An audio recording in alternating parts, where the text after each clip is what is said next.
तो बहुत अच्छी है। ऊपर वाला तुम जैसी सास हर किसी को दे। अरे क्या बबली, तेरा दिमाग तो ठिकाने पर है ना? तूने ऐसा क्या देख लिया उस बुढ़िया में? अगर तुझे मेरी सास इतनी ही पसंद आ गई है तो उसे अपने घर ले जाओ।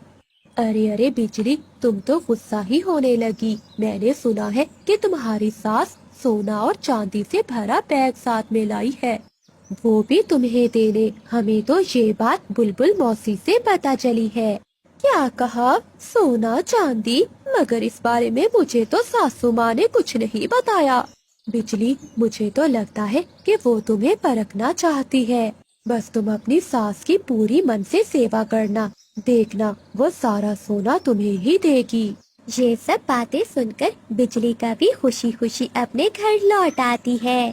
घर में बिजली कभी की सासू माँ झाड़ू लगा रही थी। अरे अरे सासू माँ, ये आप क्या कर रही हैं? लाइए लाइए, ये झाड़ू आप मुझे दे दीजिए। आप मेरी सासू माँ हैं, मेरी माँ जैसी। भला मैं आपसे काम कैसे करवा सकती हूँ? माँ जी, अब आप करेंगी आराम और मैं करूँगी काम।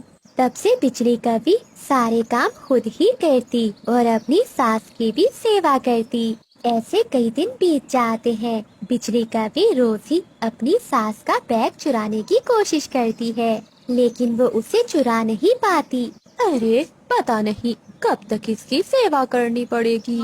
सोते समय भी अपना बैग अपने साथ लेकर सोती है, आखिर चुराऊं मैं कैसे? दादो दादो, चलिए ना, मेरा बॉल उस पेड़ के पास खो गया है, आप चलकर मुझे ढूंढ कर दीजिए ना दादो। हाँ हाँ जुगनू बेटा, चलो। फिर बिजली कभी की सास जुगनू के साथ बाहर चली जाती है। अरे वाह, जो काम मैं खुद आज तक नहीं कर पाई वो मेरे जुगनू ने कर दिया। जुगनू बेटा, कहाँ है तेरा बॉल? दादो, इस जमीन के नीचे लगता है किसी ने कुछ खोदा है। जरूर उस किक्की ने मेरा बॉल यही छुपाया होगा।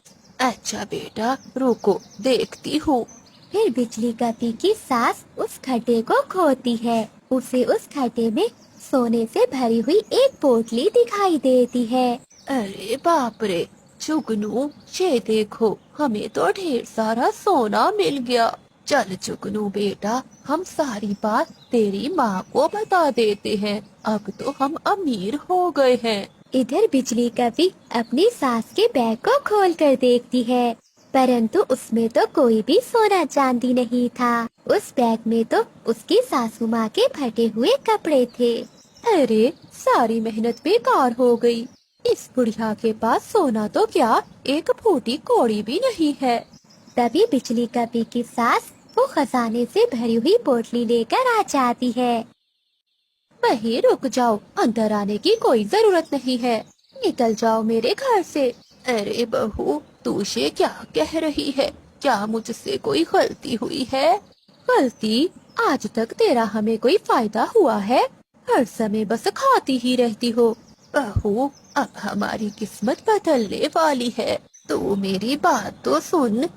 किस्मत तो मेरी खराब हो गई है जो मैंने तेरे बेटे से शादी की। मम्मा, पहले दादू की बात तो सुन लो। तू तो चुप कर जुगनू, अगर कुछ बोला तो एक पंख लगाऊंगी। बेटी, मैं तो तुझे बहुत अच्छी समझती थी, लेकिन तू मतलबी निकली। जा रही हूँ मैं। फिर बिजली कभी की सास वहाँ से चली जाती है और वो अपनी खजाने से भरी हुई पोटली लेकर एक पेड़ पर बैठ जाती है। रात होते ही जंगल में फिर से बारिश शुरू हो जाती है। मानो चिड़िया अपने घर में बैठी हुई थी। वो खिड़की से बिजली की सास को देख लेती है। अरे ये तो बिजली की सासू माँ है, लेकिन ऐसी बारिश में ये बाहर क्यों बैठी है? फिर मानो चिड़िया बिजली कभी की सास के पास जाती है। माँ जी, ऐसी तेज बारिश में आप